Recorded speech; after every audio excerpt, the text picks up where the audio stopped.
Today we're making buffalo chicken pizza.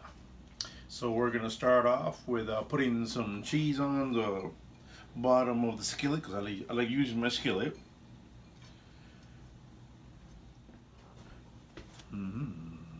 Put the dough right on top. Get the sauce. Put the rest of the cheese.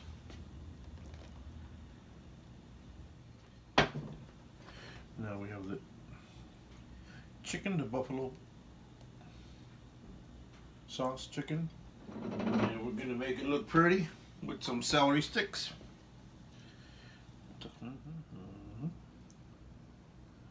There you go. And that's your buffalo chicken pizza. Still gotta cook it though.